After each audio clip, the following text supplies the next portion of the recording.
Di bahasa Indonesia judulnya apa?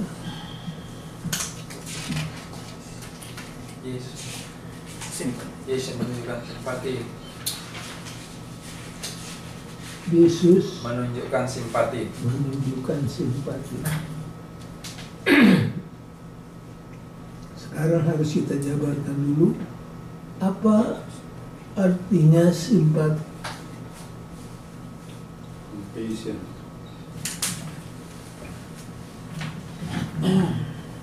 Apa itu simpati? Simpati ya.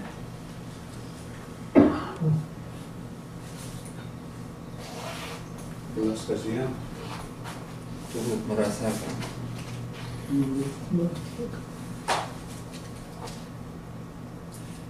Secara teknis ada di introduksinya di Cerita. bawah. Ada cerita. Coba saudara baca di bawah.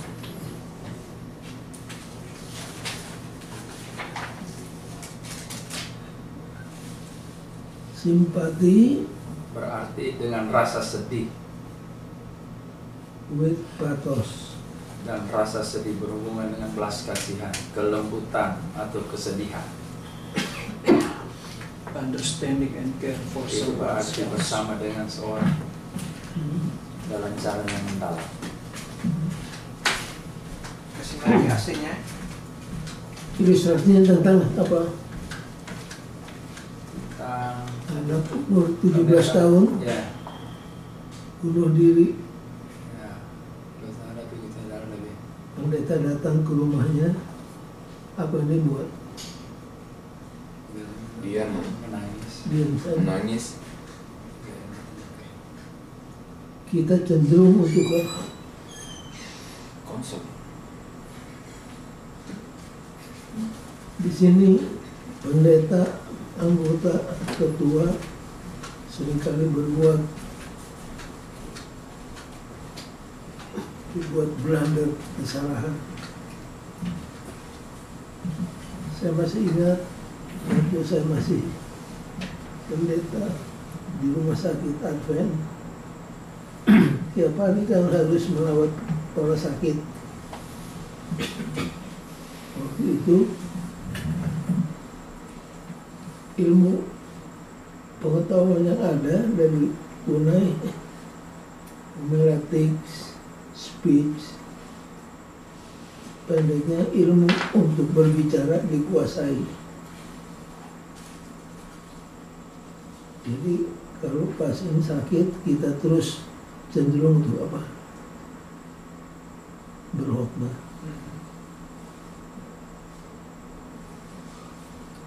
Saudara, jangan khawatir, 95% yang dioperasi di rumah sakit Advent ini berhasil.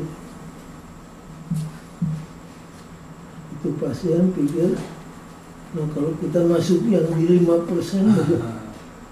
itu namanya false assurance. Jangan pernah ucapkan demikian kepada orang sakit. Dan mungkin kita jatuh yang di 5%. Ada lagi seorang wanita sedang kesakitan, datang pendeta, suster, ingat Ayu, dia menderita. Iya, tapi pendeta kita bukan istri Ayu. Dia berteriak dalam kesakitan itu.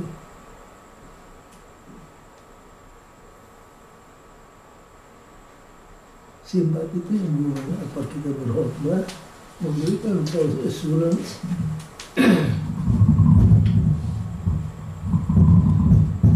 tidak berapa lama yang lalu ada teman datang ke rumah kami, Pak Sumana, tenang saja biar kena penyakit Parkinson. Karena orang yang kena penyakit Parkinson itu orang besar-besar, orang terkenal. Muhammad Ali yang disebut bintang film ini. Pak Sumana kan ketua UNI dulu. lebih tenang aja. Kalau kami ini yang belum pernah jadi orang besar, tidak akan pernah kena Parkinson. Saya pikir dalam hati lebih baik saya nggak punya gelar apa-apa, jabatan apa-apa, asal jangan kenapa. Jadi begitulah kita beritikat baik, tapi dengan cara yang salah. Jadi simpati itu kalau kita dengar satu keluarga anaknya mati eksiden atau bunuh diri atau apapun saja, just be there, nggak usah bicara apa-apa. Kehadiran saudara sudah menunjukkan apa? Simpati yang menguatkan, yang bisa menguatkan. Masih ingat teman-temannya Ayub waktu datang melawat Ayub? Mula-mula tindakan mereka itu betul sekali. Coba buka Ayub pasal pertama.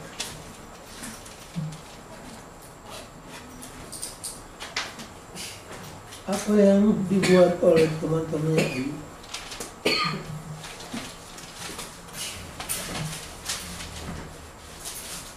Coba baca Ayub 2 ayat 11.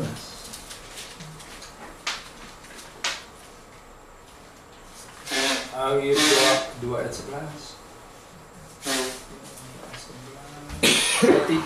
Ketika sahabat Ayub mendengar kabar tentang segala malapetaka yang menimpa dia, maka datanglah mereka dari tempatnya masing-masing, yakni Elifas orang Teman dan Bildad orang Sua serta Sofar orang Naamah.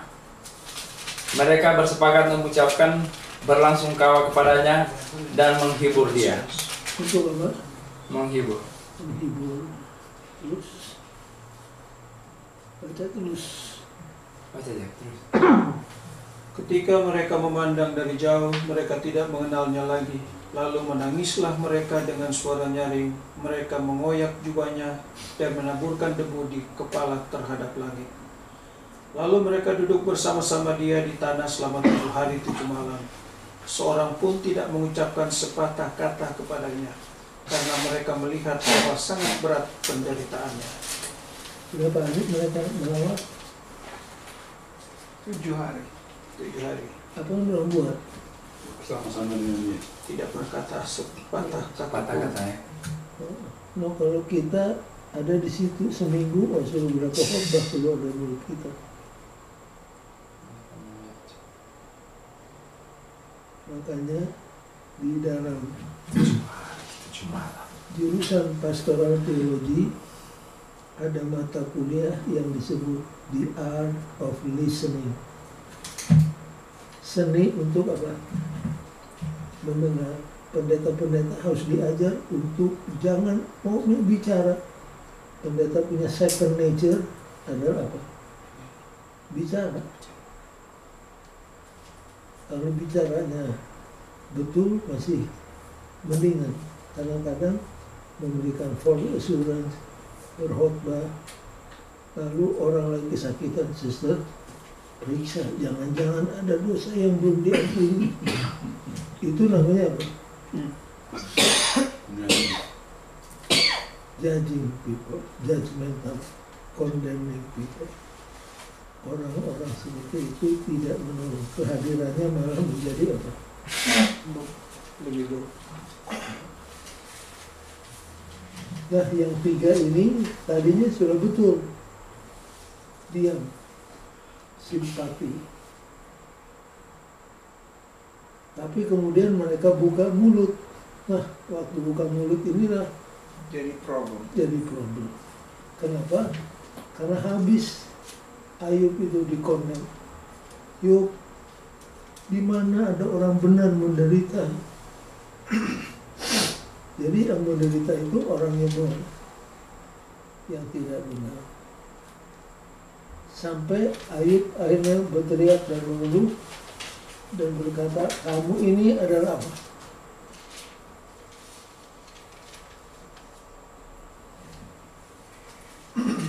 Kamu ini adalah orang-orang yang datang hanya untuk menambah derita di dalam hidupku. Kuartal depan kita akan belajar buku Ayub. Ya, nanti kita ke situ lebih mendalam. Jadi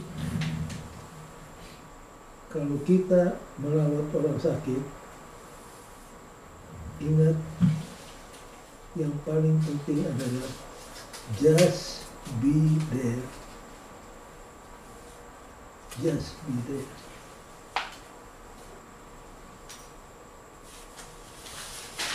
Yang dapat kita buat yang terbaik selain be there adalah kita ajak dia berdoa.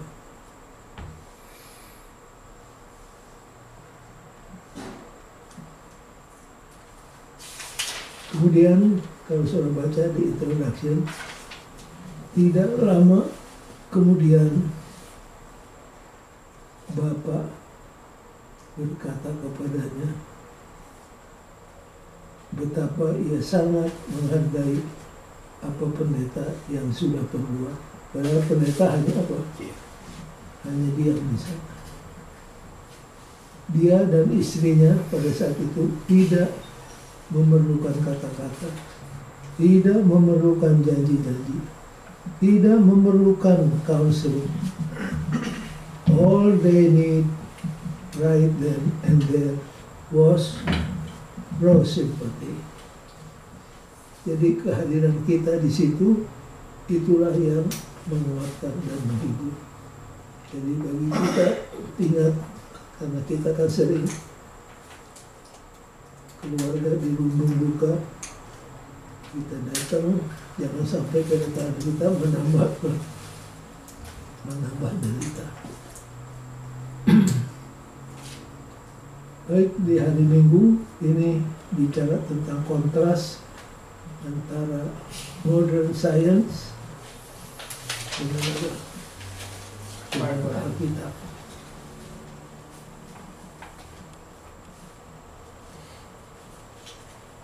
Modern science dengan Alkitab.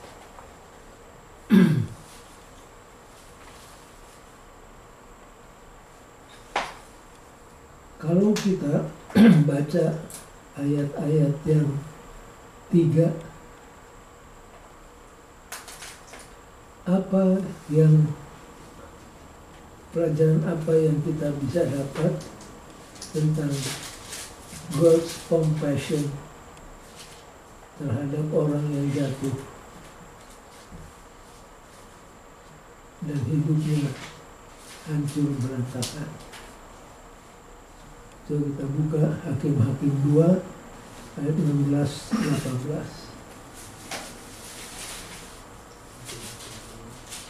Maka Tuhan membangkitkan hakim-hakim yang menyelamatkan mereka dari tangan perampok itu. Tetapi juga para hakim itu tidak mereka hiraukan, karena mereka bersinah dan mengikuti Allah lain dan sujud menyembah kepadanya. Mereka segera menyimpang dari jalan yang ditempuh oleh nenek moyangnya yang mendengarkan perintah Tuhan. Mereka melakukan yang tidak patut. Setiap kali apabila Tuhan membangkitkan seorang hakim bagi mereka, maka Tuhan menyertai hakim itu dan menyelamatkan mereka dari tangan musuh mereka selama hakim itu hidup. Sebab Tuhan berbelas kasihan mendengar rintihan mereka karena orang-orang yang mendesak dan menindas mereka. Jadi yang ditekankan apa di sini? Tuhan itu penuh dengan merciful. Walaupun kalau nanti saudara lihat di Lukam Hakim, orang Israel ini bagaimana? Melawan Tuhan. Selalu rebel, selalu rebel. Padahal Tuhan sudah berkati, sudah melindungi, sudah cukupkan kebutuhan mereka. tapi sifat rebellious itu selalu ada. Namun demikian, Alkitab mengatakan berulang kali, walaupun Tuhan ada saatnya mengancam, kenapa kamu datang kepada saya waktu kesusahan? Pergilah kepada dewa yang kamu sembah dan minta tolong. Tuhan pernah berkata demikian. Tapi giliran orang Israel kena musibah datang kepada Tuhan, selalu Tuhan tunjukkan apa?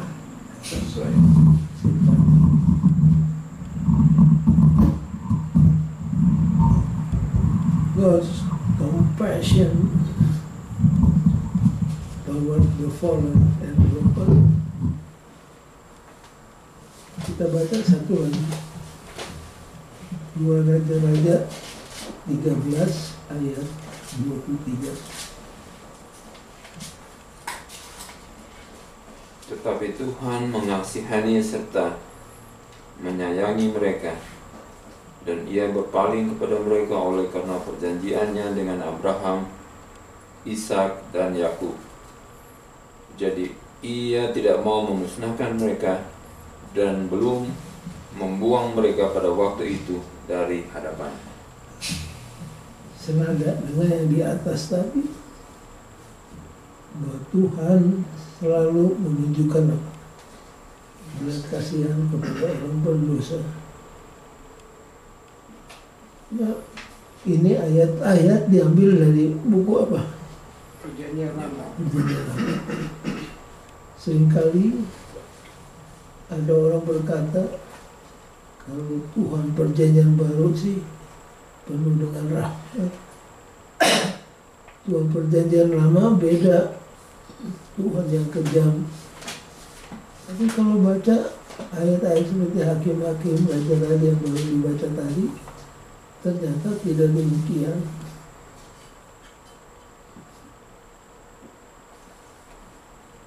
Bahwa Tuhan perjanjian lama juga Tuhan yang penuh Kasih.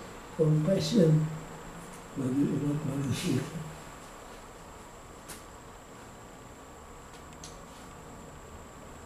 Cuma seperti pernah saya katakan, seringkali bila mana kita melihat selembar kertas putih dengan titik hitam di atasnya, yang kita lihat yang mana? Titik kita. Titik hitam itu. Mengabaikan kertas yang putih.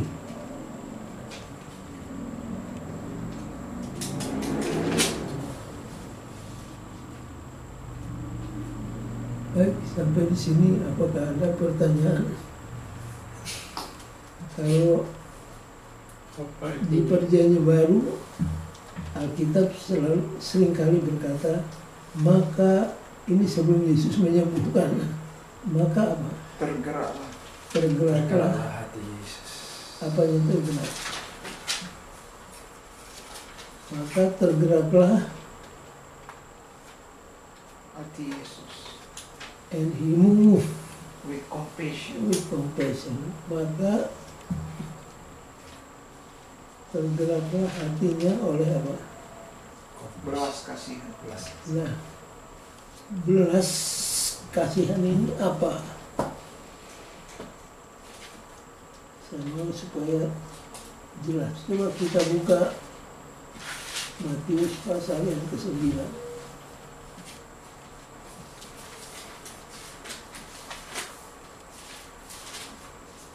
Ayat 35-36. Demikianlah Yesus berkeliling ke semua kota dan desa.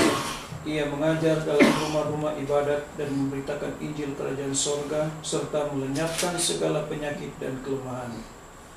Melihat orang banyak itu, tergeraklah hati Yesus oleh belas kasihan. Oke, satu dulu. He was move With the compassion. with compassion.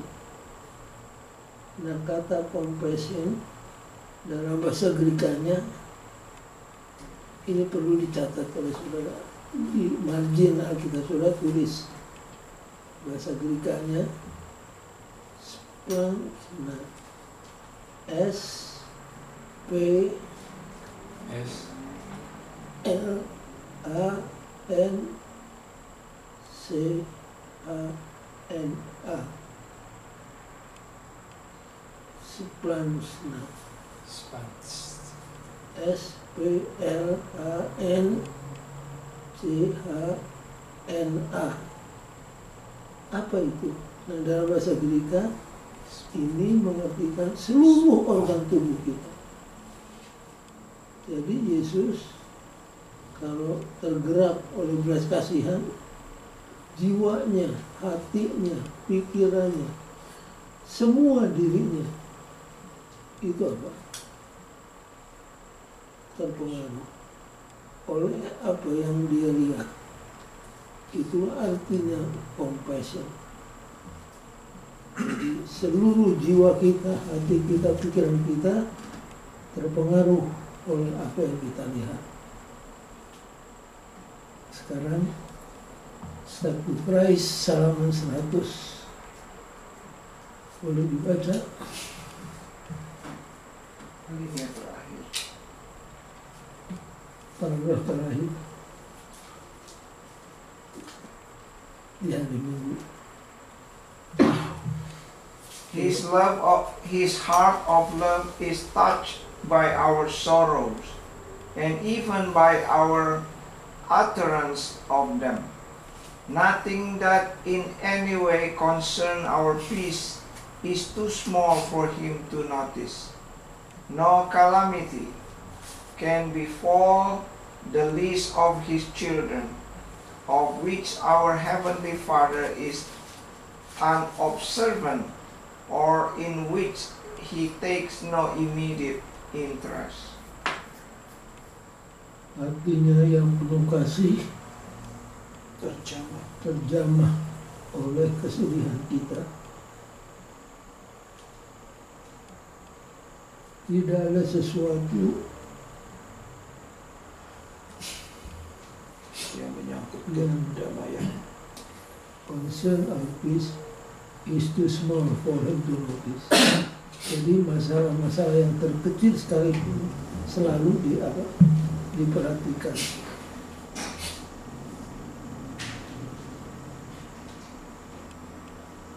Sedangkan burung yang jatuh ke tanah diperhatikan, apalagi umatnya yang menderita kesusahan. Itu intinya. Jadi yang poin yang di-establish di sini adalah bahwa Tuhan itu Tuhan yang apa? Care. Yang care. Dan sebagaimana Tuhan itu care kepada umatnya, kita harus juga care satu dengan yang lain. That is the main point dari hari ini. Tadi ada pertanyaan, Silakan. Deki. Bertanyakan. Oh, dikatakan bahwa Tuhan mengingatkan janjinya atau covenant dengan Abraham. Apa tuh Abraham covenant dengan Tuhan?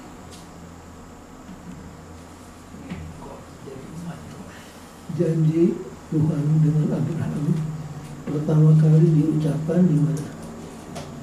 Kejadian pasal 12. Sesudah Kejadian 12 diulangi kembali di Kejadian pasal 15. Nah, apa janji Tuhan kepada Abraham di Kejadian 12?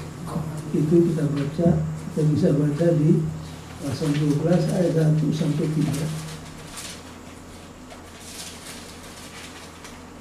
Berfirmanlah Tuhan kepada Abram, pergilah dari negerimu dan dari sanak saudaramu dan dari rumah bapamu ini ke negeri yang akan kutunjukkan kepadamu. Aku akan membuat engkau menjadi bangsa yang besar dan memberkati engkau serta membuat namamu masyhur dan engkau akan menjadi berkat. Aku akan memberkati orang-orang yang memberkati engkau dan mengutuk orang-orang yang mengutuk engkau, dan olehmu semua kaum di muka bumi akan mendapat berkat. Itu luar biasa janji itu. Kemudian diulangi di mana? 15. Coba buka 15.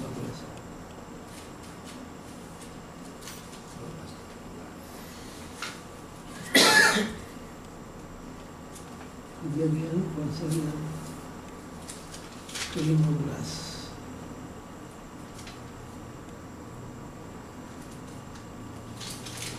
Ini semua disebut Abrahamic Covenant.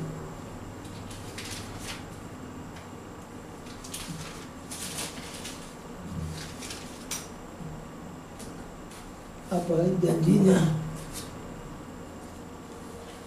13 ayat 13. Firman Tuhan kepada Abram, ketahuilah dengan sesungguhnya bahwa keturunanmu akan menjadi orang asing dalam suatu negeri yang bukan kepunyaan mereka, dan bahwa mereka akan diperbudak dan dianiaya 400 tahun lamanya. Terus, tetapi bangsa yang akan memperbudak mereka akan kuhukum, dan sesudah itu mereka akan keluar dengan membawa harta benda yang banyak. Tetapi engkau akan pergi kepada nenek moyangmu dengan sejahtera. Engkau akan dikuburkan pada waktu telah putih rambutmu. Tetapi keturunan yang keempat akan kembali ke sini, sebab sebelum itu kedurjanaan orang Amori itu belum genap. 18. Pada hari itulah Tuhan mengadakan perjanjian dengan Abram serta berfirman, kepada keturunanmu lah kuberikan negeri ini, mulai dari sungai Mesir sampai ke sungai yang besar itu, sungai Efrat.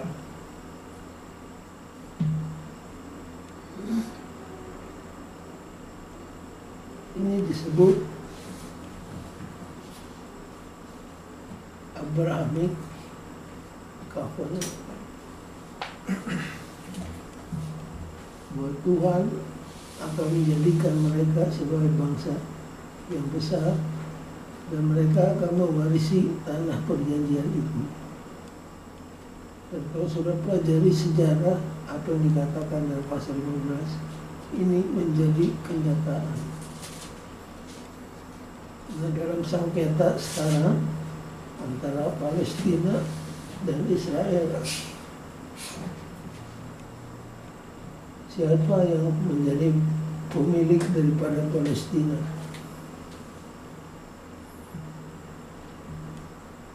Orang Israel bilang, baca aja Alkitab. PLO bilang, ya jangan cuma Alkitab dibaca, baca juga sejarah. Jadi tidak habis-habisnya sengketa mereka. Tapi kalau kita lihat Alkitab, tanah itu memang milik siapa? Turunan Abraham. Turunan Abraham.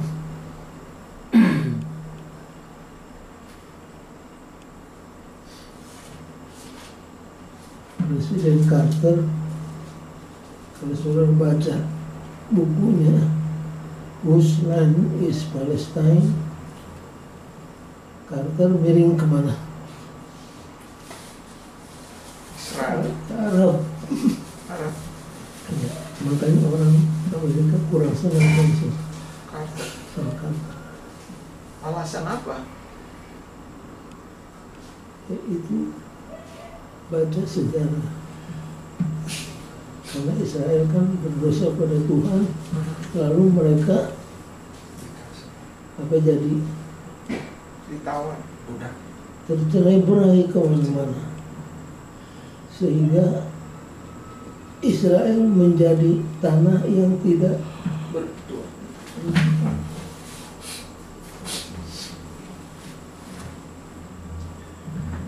dan jauh-jauh. Bekas ketua GC Neil Wilson waktu ngobrol dengan saya dalam perjalanan dari Bandung ke Jakarta, dia bilang, saya kadang-kadang sedih melihat umat Tuhan yang benar ini, maksudnya orang Advent, selalu pro Israel, selalu pro Israel. Jadi saya tanya, loh, you sendiri pro kemana? Jadi mesti baca juga sejarah tentang perkembangan antara Israel dengan Arab sehubungan dengan tanah Palestina.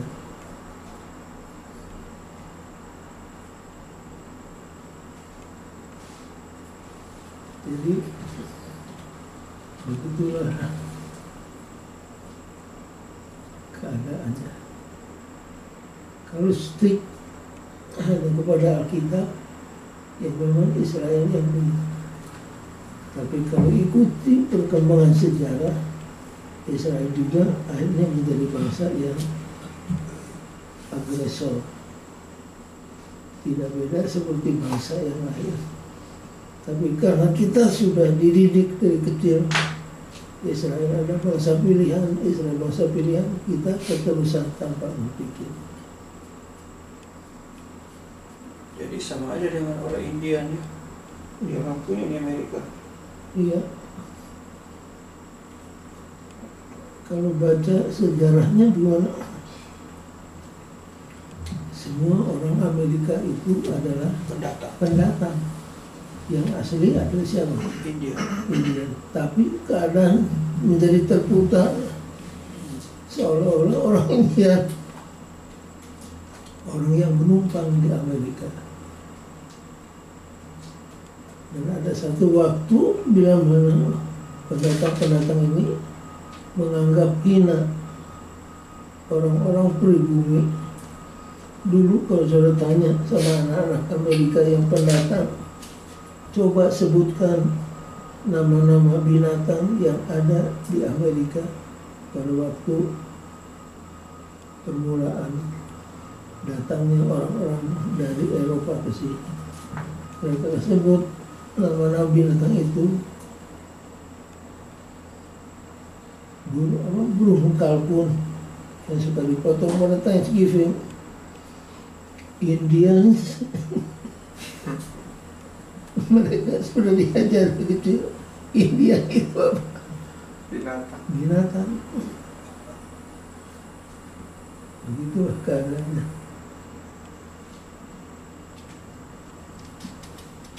Jadi di hadapan Tuhan, bangsa Israel bukan lagi bangsa Israel, tapi bangsa yang sejajar sama dengan bangsa-bangsa yang lainnya. Cuma kita sudah dari kecil dilatih untuk berpikir bahwa Israel itu umat Tuhan selama-lamanya, no matter what. Padahal covenant itu ada apa? Ada kondisinya. Kalau kondisinya diikuti, covenant berjalan terus. Tapi kalau kondisinya tidak diikuti, gugur covenant itu. Makanya sekarang ini Israel bukan lagi bangsa pilihan. Itu harus kita ketahui.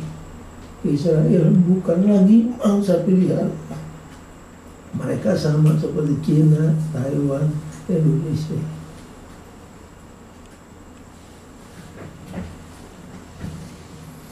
Baik, hari Senin,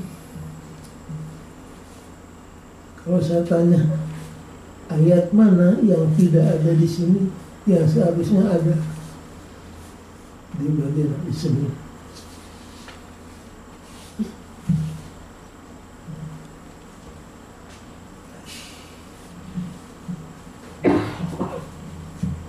Juru selamat yang penuh simpati, ayat mana yang harus ada di sini tapi tidak kelihatan di sini.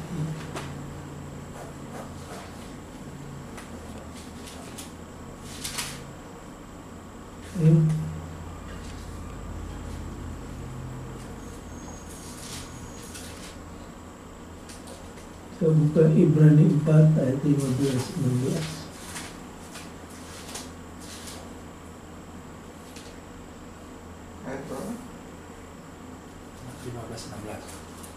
Ibrani pasal 4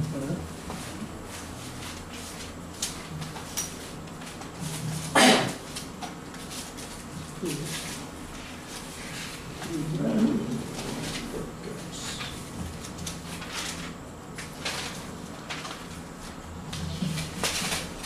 kita sekarang mempunyai imam besar agung yang telah melintasi semua langit, yaitu Yesus Kristus, Anak Allah, baiklah kita teguh berpegang pada pengakuan iman kita. Sebab imam besar yang kita punya bukanlah imam besar yang tidak dapat turut merasakan kelemahan-kelemahan kita, sebaliknya sama dengan kita. Ia telah dicobai, hanya tidak berbuat dosa. Bahasa Inggris saya.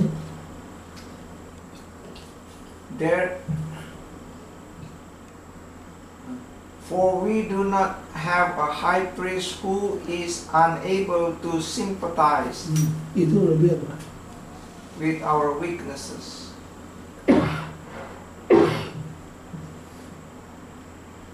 Terus but we have one who has been tempted in every way, just as we are, yet was without sin.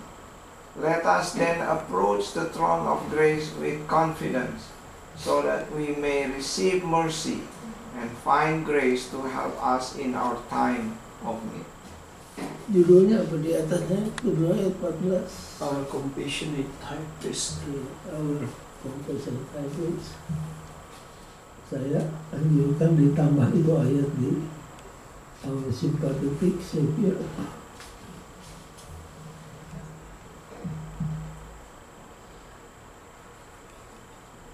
Compassion and sympathy show that we not only understand what others are suffering, but want to help alleviate and remedy the suffering. Compassion akan menuntun kita kepada apa? Empathy.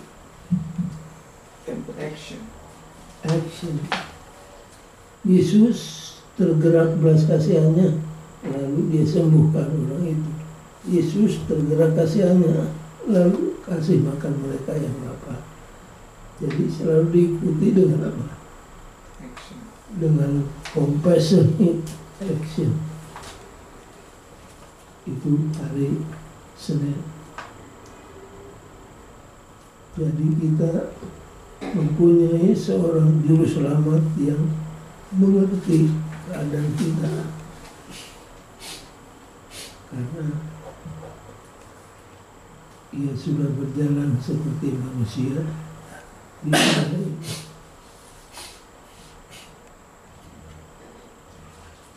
Hari Selasa, walking in their shoes. Ini juga ulangan-ulangan dari pelajaran yang lalu.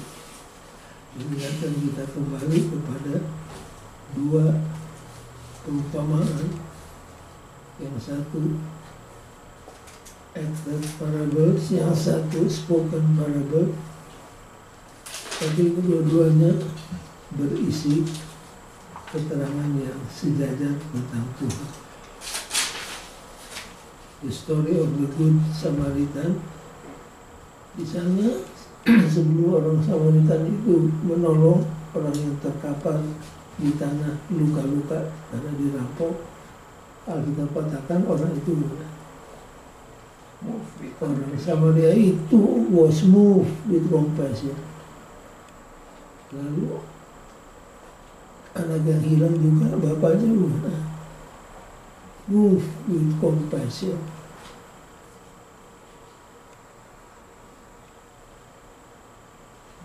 Bagaimana dengan kita? Apakah kita juga masih ada perasaan move with compassion? Kita berdoa supaya hal itu jangan sampai hilang dari kita.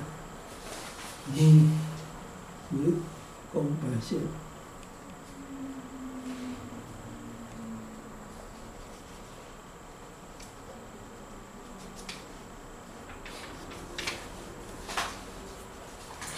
Ibu,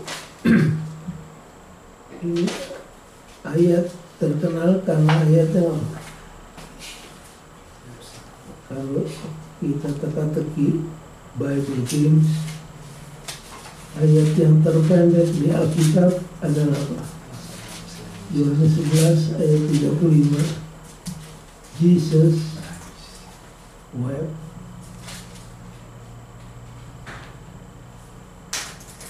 Apa yang ditangisi oleh Yesus? Di Yohanes 11 ayat 35, apa yang ditangisi oleh Yesus? Yang intinya adalah nasib daripada umat-umat Tuhan yang menolak Dia, yang kemudian akan terjadi. Coba baca di Zaro Ages 5:3-4. Ya, Alinea ketiga. Bertanya tekanan kesusahan berabad-abad lamanya tertanggung di atasnya. Ia melihat akibat pelanggaran hukum Allah yang mengerikan itu. Ia melihat bahwa dalam sejarah dunia, mulai dari kematian Habel, pertentangan antara baik dan jahat tidak henti-hentinya. Ketika memandang kepada tahun-tahun mendatang, ia melihat adanya penderitaan dan kesusahan, air mata dan kematian yang menjadi nasib umat manusia. Hatinya tertusuk dengan kesedihan umat manusia pada segala zaman dan pada semua negeri. Malapetaka bangsa yang berdosa sangat besar di atas jiwanya, dan air matanya pun tercurah ketika ia merindukan untuk meringankan segala kesusahan mereka. jadi yang ditangisi oleh Yesus adalah Kematian. Nasib daripada orang orang Muslim. Penderitaan. coba baca paragraf sebelumnya. Dalam Yohanes 11 ayat 35, Yesus menunjukkan simpati, empati, dan perasaan kasihan dari jati dirinya. Meskipun dia membangkitkan Lazarus dari kematian, kesedihan keluar dengan siapa dia sangat dekat mengaruhi dia secara fisik dan emosional. Dengarkan berikutnya. Namun, Yesus menangisi bukan hanya atas kematian sahabat yang dikasihi.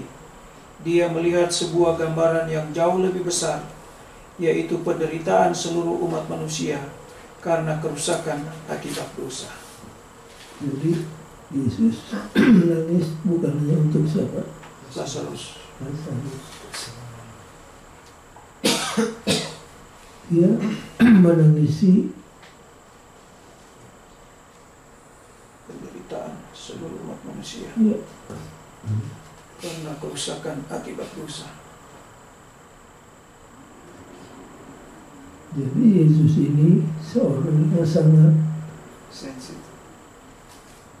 simpatetika, moved with compassion, punya apa yang disebut empati.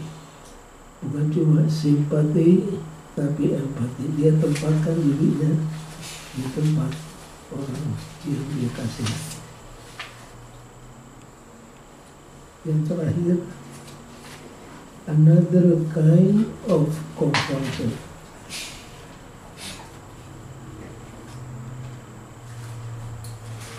Siapa dalam Alkitab yang disebut comforter?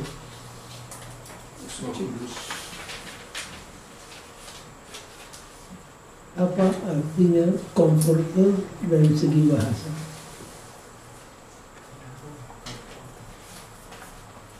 Bersama dengan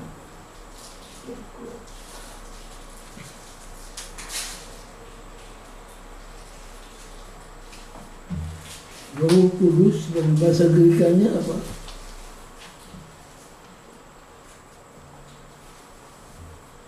Maka apabila aku pergi meninggalkan dunia ini, akan datang siapa?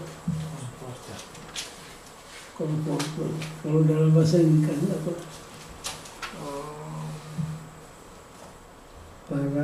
Parakletos. Parakletos. Parakletos secara literal artinya orang yang dipanggil untuk berada di sisi kita. Orang yang dipanggil untuk tinggal di sisi kita, menemani kita, menghiburkan dan menguatkan. Nah, inilah ayat untuk nambah pengetahuan saudara, ayat yang seringkali dipakai oleh kaum muslim mengatakan bahwa orang Kristen telah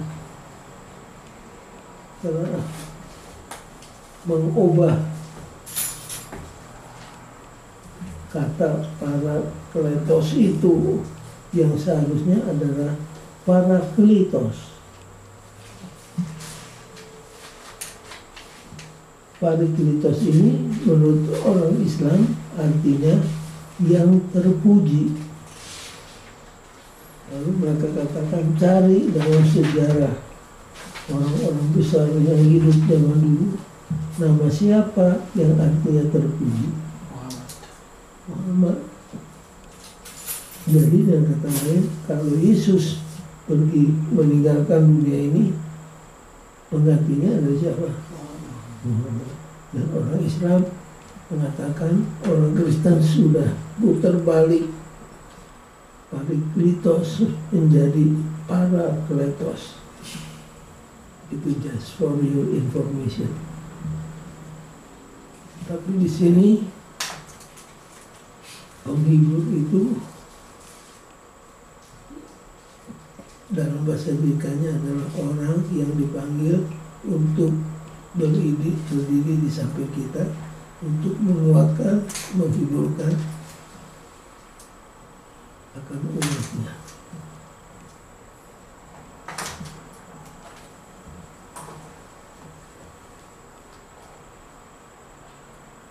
Kata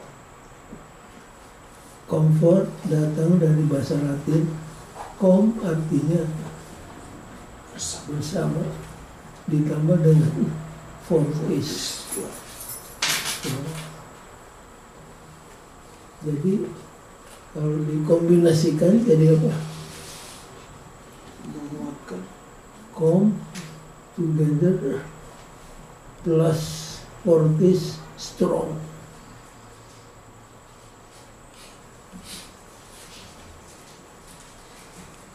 Kita akan mempunyai kekuatan untuk menghadapi cobaan yang datang kepada kita.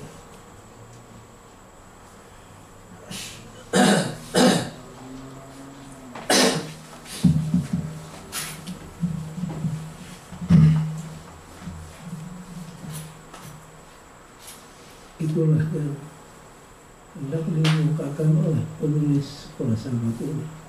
Another kind of comfort. Jadi kalau dirangkum secara keseluruhan, pelajaran kita ini intinya apa?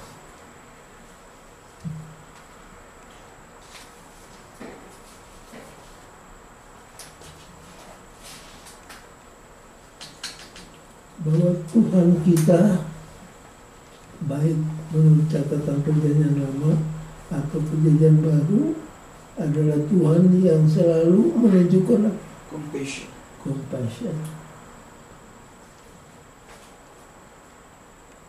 Dan hendaknya demikianlah orang-orang yang mengaku sebagai umat Tuhan harus sensitif melihat penderitaan daripada orang-orang lain yang ada di sekeliling kita. In conclusion,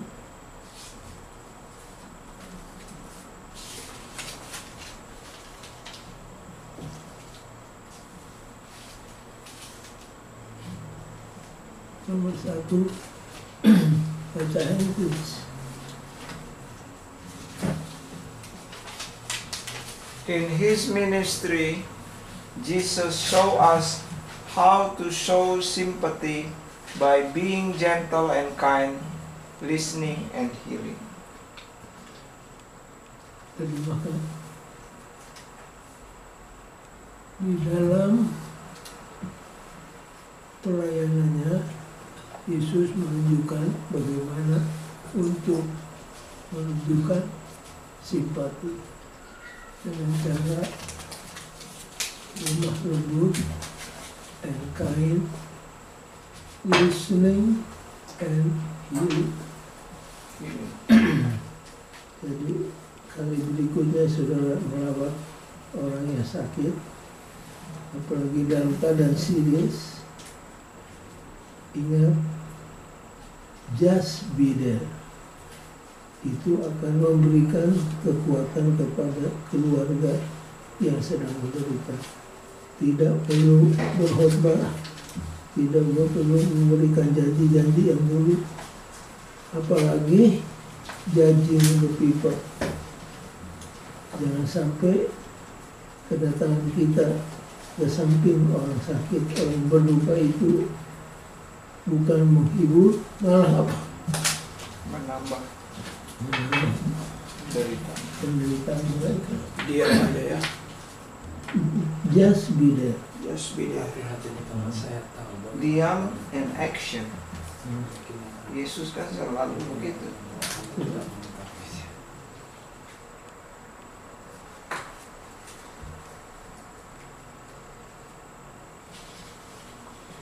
Jesus didn't just show sympathy, but took that sympathy to the next level. Compassionate action. We, of course, are called to do the same. Jadi jangan cuma simpati saja, tapi apa? Action. Action. Aduh, kasihan itu orang-orang bertelanjang. Yakobus bilang nggak cukup kalau hanya menyatakan kasihan, harus disertai dengan apa? Action. Membantu. Action. Dan disinilah kita masih fall short of the ideal. Kita seringkali cenderung untuk berkata langsung di cover oleh Adra. Kita punya persembahan kan sebagian masuk di Adra punya fans. Jadi kita sudah menolong. Tidak cukup. Jadi Adra jangan sampai dijadikan pengganti personal responsibility.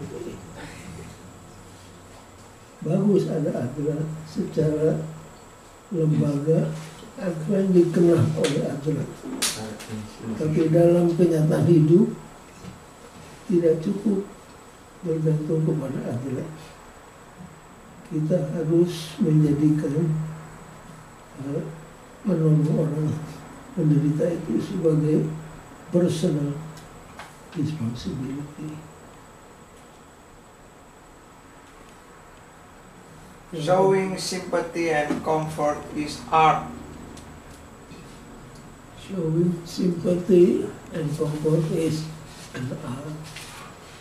Itu sebabnya sekarang ada kelas The Art of Listening. The Art of Listening. Saya kasih contoh dari buku Amsal.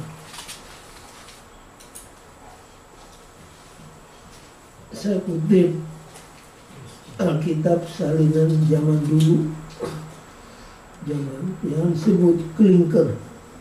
Jadi tahu Alkitab terjemahan Klinker?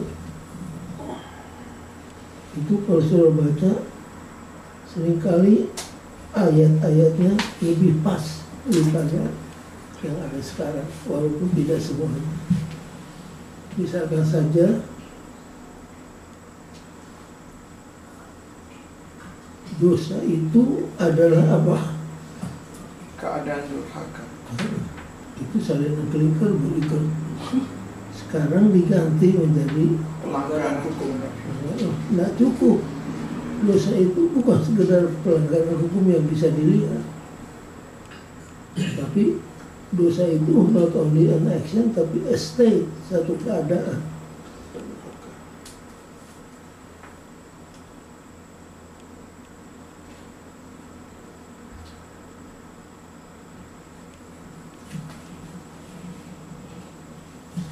lagi.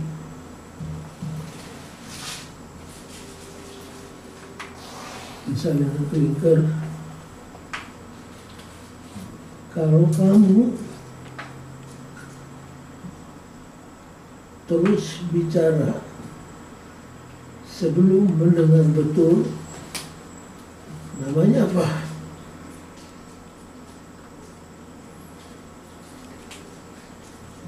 Kalau kamu berbicara sebelum mendengar betul, itu namanya apa? Kurang ajar. Kurang ajar.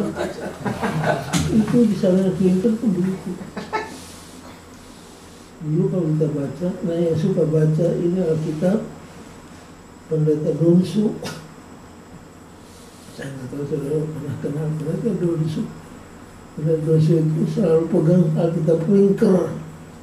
Jadi kalau penunggu pagi, penunggu malam, diambil bagian siap-siap. Orang yang mendengar lebih dulu, orang yang berbicara lebih dulu daripada mendengar, dia namanya kurang ajar. Itu terdapat di Amsal 18. Sekarang sudah diganti ayat itu.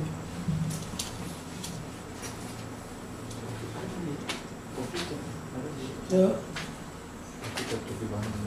buka Amsal 18 ayat 13.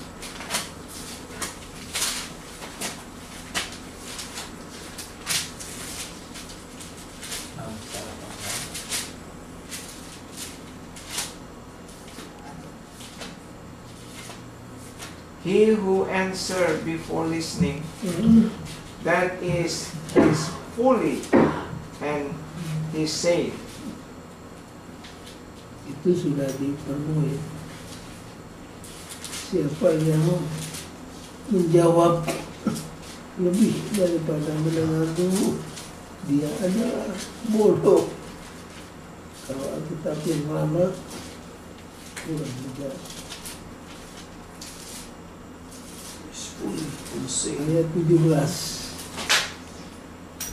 The first to present his case seems right, till another comes forward and question him. Jadi kalau ada suami ngadu sama saudara, pendeta, istri saya ini begini orangnya, begini nomor 1, begitu nomor 2, nomor 3, nomor 4. Nah, orang yang pertama mengadu kepada saudara, kedengarannya seolah-olah apa? Benar. Benar. Sampai kita panggil istrinya. Istri, coba you bicara dulu apa sebenarnya terjadi dalam rumah tangga. Nanti istrinya cerita, barulah kita tahu. Until his neighbor comes and examine him. Jadi kalau sudah konseling, jangan cuma dengar dari satu pihak, dengar pihak yang kedua. Aku katakan sesudah pihak kedua bicara, baru kita bisa mengambil sikap dan keputusan. Ini semua ada dalam pelajaran di Art of Listening. Kalau ada orang berduka, apalagi karena kematian, saudara kasih tahu anak si ini mati tabrakan, just be there. Jangan katakan saudara, bisa apa sih sudah singkat sampai menderita begitu. Jangan. Just be there. Lalu kemudian action. Actionnya yang bisa kita kasih bantuan untuk pemakaman, uang berduka kita dan lain sebagainya, untuk meringankan, apalagi kalau orang yang menderita itu orang yang berkekurangan. Nah ini terdapat di bagian akhir pelajaran kita. Kalau sudah kembali ke hari Selasa, hari Kamis, di situ ada some suggestion Coba lihat, baca, Alif tulis. Menunjukkan simpati dan penghiburan adalah sebuah seni. Ya, Di sini beberapa saran. 1. Jadilah murni. apa maksudnya? Mendengar lebih banyak daripada berbicara. Terus, Pastikan bahasa tubuh Anda memperkuat upaya Anda untuk bersimpati dan menghibur. body language ini sepertinya apa? Contohnya.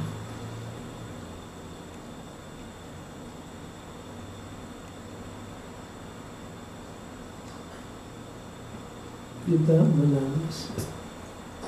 Kita ikut menangis. Berikutnya, Tunjukkan simpati dari kepribadian individu Anda. Beberapa orang memberikan simpati dengan diam-diam menangis dengan orang yang kesusahan. Yang lain tidak menangis tetapi menunjukkan simpati oleh mengusahakan sesuatu yang adalah penghiburan kepada yang berduka. ya. Terus, Kehadiran seringkali lebih penting daripada berbicara atau melakukan. Izinkan orang bersedih dengan cara mereka sendiri. jadi kalau ada yang menangis keras, jangan dilarang. Menjadi terbiasa dengan tahapan-tahapan menghadapi kesedihan yang orang-orang sering lalui. Hati-hati tentang mengatakan, saya tahu bagaimana perasaan Anda. Belum tentu. Kemungkinannya adalah bahwa Anda tidak mengetahuinya. Jadi kalau dia belum pernah mengalami, jangan pura-pura. Dia katakan, saya tahu apa yang sudah rasakan. Belum tentu. Coba dulu ya. Terus, ada tempat untuk konseling secara profesional. professional counseling ada. Jadi waktu saya pendeta di Rumah Sakit Arham Bandung, saya udah baca buku banyak, udah melawat, tiap hari melawat, bahkan membawa perawat untuk melawat. Lalu di Singapura diadakan workshop untuk hospital chaplain di seluruh Asia, dari Bangkok, dari Singapura. Yang pimpin adalah pendeta Dr. Charles Steele dari Loma-Linda. Waktu dia mulai bicara, saya sudah merasa apa yang saya buat di rumah sakit selama ini adalah salah semua. Apa yang saya ajarkan kepada perawat pun salah semua. Mengapa? Karena saya kan jurusan pendeta yang diajar kelas speech, ilmu berpidato, speech 1, speech 2. Lalu belum cukup ditambah lagi homiletik. Jadi diajar bagaimana berbicara dengan fasih. Tidak diimbangi dengan the art of listening. Nanti sudah saya ke Singapura, di situ saya terhenyang. Jadi selama ini apa yang kita buat adalah salah. Waktu saya ngobrol dengan teman-teman yang lain, mereka juga ngaku dosa. Kalau begitu apa yang kita buat salah. Ya, nggak apa-apa karena kita belum pernah mengikuti kelas apa yang disebut the art of listening. Terus, Jangan katakan aku akan berdoa bagimu kecuali Anda benar-benar berniat untuk melakukannya. Bila mungkin, berdoa tidak terburu-buru mengunjungi dan membagikan janji-janji Alkitab yang menguatkan dengan orang yang sedang menderita. terakhir, Bentuklah kelompok-kelompok pendukung jika tersedia di gereja Anda atau dalam masyarakat Anda. jadi ini beberapa usul yang konkret yang bisa kita lakukan. Baik, mudah-mudahan dengan pelajaran hari ini hidup hidup kita bisa menjadi inspirasi dan memberikan kekuatan kepada orang yang berkesusahan yang ada di bawah kita. Baik, apakah ada tambahan dari saudara-saudara? Kalau ada silakan.